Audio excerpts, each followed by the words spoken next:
So the difference between Rahu and Ketu is that Ketu is your comfort zone, right? It is what you have very good knowledge of. It's what you have done in your past life, right? So as a result, it's your comfort zone. You are at home there, okay? Uh, Rahu is the opposite.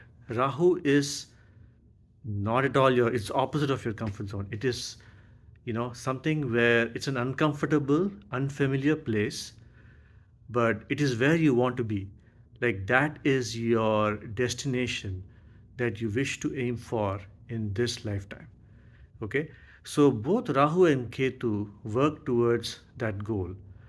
Ketu is trying to help you get out of that comfort zone. So, which is why whichever house Ketu is placed in, it denies, all of those significators of that house, right? So, which is why it's a planet of denial. It just, refuses to give any happiness that you wish to derive from that house. It basically think of it as like a landlord, right, who is trying to drive you away from the house. Okay, so the intentions are good, but the way it does it is bad, right? Now, Rahu, on the other hand, it's also a malefic, but in a different way. So, Rahu gives you, since it wants you, like where it's placed, it wants you to come over there, experience it, become good at it, right? Whichever house Rahu is in, it will give you a sense of false promises. It will give you a sense of false comfort, right? So that it's trying to tempt you to come to that place, and which is why you will have an inflated sense of confidence, which is not built on any foundation.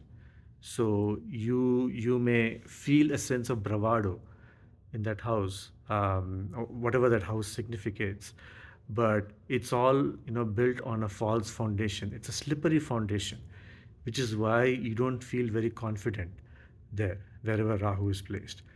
But again, you must have heard of this saying, fake it till you make it. Rahu's policy is, Rahu is trying to tell you, you know, I will give you that fake confidence. Use that and make it big in this house. Which is why you will also see a lot of ups and downs, right?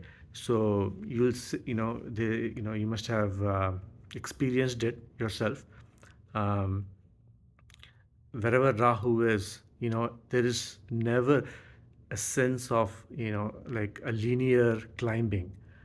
Right? There will always be, you'll go up, you'll go down, you'll go up, you'll go down. It's not like Jupiter. Jupiter is a natural benefic, right? So Rahu is kind of like Jupiter, but it'll pull you down in the sense, you will never feel comfortable there. You will you will have some good moments, but you will come down because the foundation is not there, right? So the whole thing might come crumbling down. But the whole idea is, what Rahu is trying to tell you is, this is where you want to be. Okay, so that is the difference between Rahu and Ketu. In this video, we are going to talk about Rahu in the second house and Ketu in the eighth. Okay, so let's talk about what the second house is.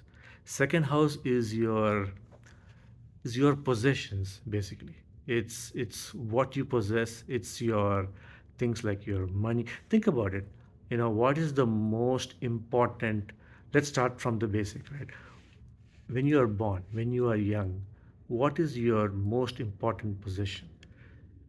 Things like your family, right? They take care of you. Without your family, you know um, life is going to be hell, right?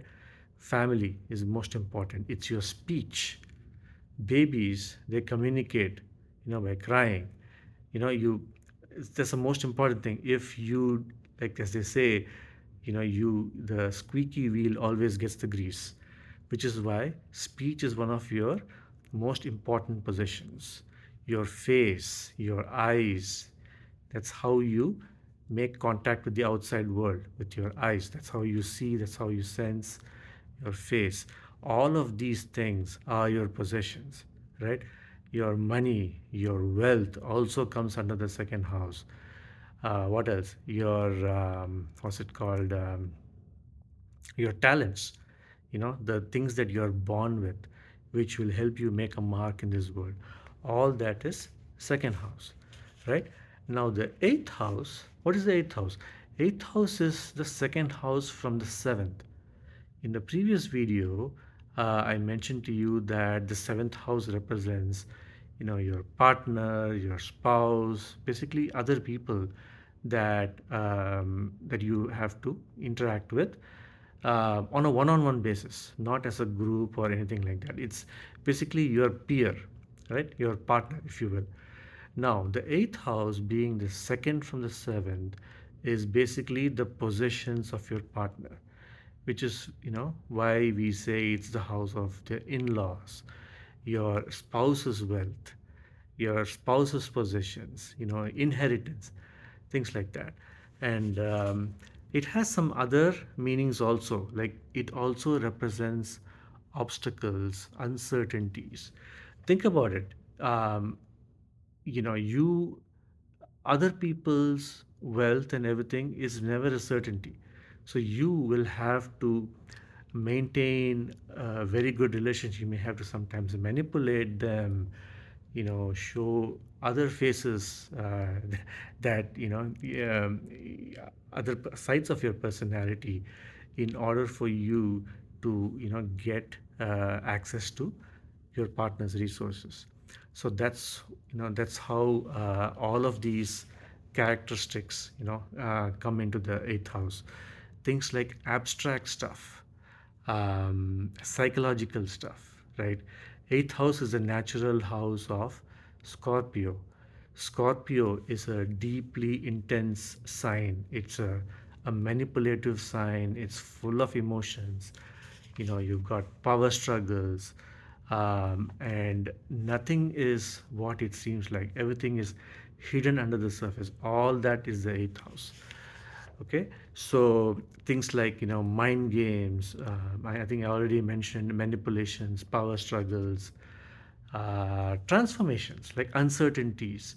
So all that is the eighth house.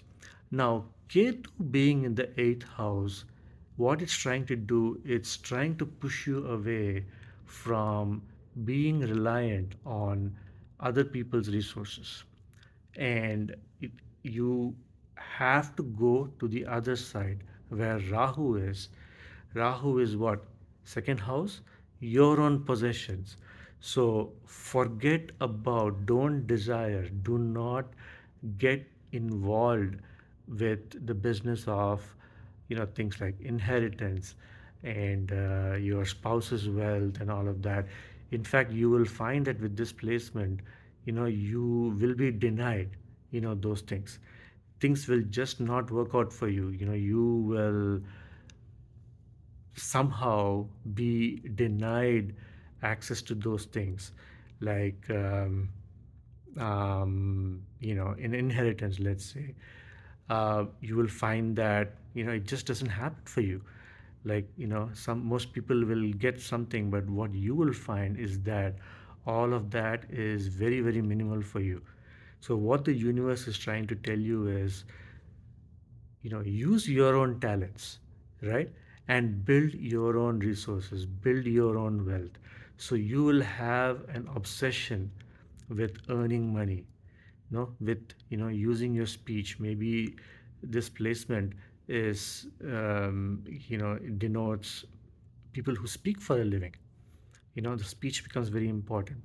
Things like your face, like acting, right? Acting is, most actors have a beautiful face, and a beautiful voice. Singers, it's a good placement for those kind of people who want to get into those professions. But primarily, this placement is all about using your own talents, building them up, and coming up with your own resources, money, wealth, and things like that. You will also find that you will be drawn to your family a lot. Family becomes very important. Like maybe you will just continue the family business, something like that. So you will not go outside to the other side. For example, most some people, what they do is, when they get married and stuff, they will, move away from the family. In this particular case is the opposite. Like you will stick to your family, you will be away from your in-laws and that side of the fence, and stick to your family business, and those things are extremely important to you.